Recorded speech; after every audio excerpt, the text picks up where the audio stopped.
Og nu skal vi med til en konkurrence i opfindsomhed og iværksætteri på Københavns Universitet. Med Venture Cup satser universiteterne på at inspirere de studerende til at lave de gode idéer om til ren og skær business. Fotosession for iværksættere, der spændt venter på semifinalen. Rasmus Davidsen er et af de 15 hold, der har klaret de første runder med en ny solcellebelægning. Den her, det er en normal blank siliciumskive, hvor vi ikke har gjort noget ved.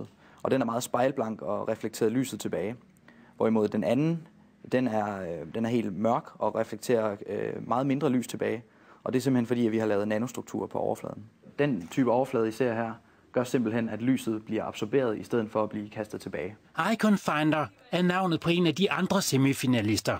Man går ind på iconfinder.com, og så skriver man for eksempel computer, hvis man skal lede efter et computerikon.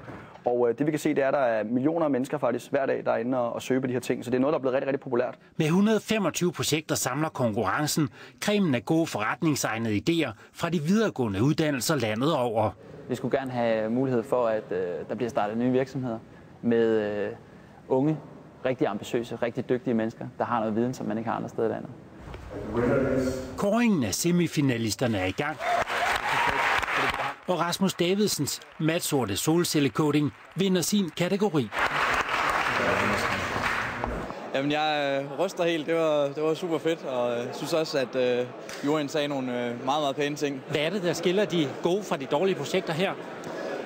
Altså, jeg synes, en af tingene er blandt andet, at de er rigtig gode til at fortælle historien. At den er simpel og let fattelig. At man relativt hurtigt forstår, hvad det er for en value proposition, altså hvad det er for et behov, de dækker og hvordan.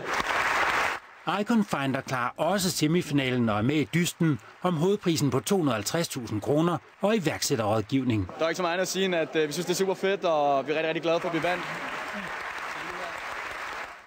Og for lidt siden, der sluttede jury sin votering, og det blev Rasmus Davidsen her fra indslaget og hans coaching til solceller, der vandt hovedprisen på 250.000 kroner.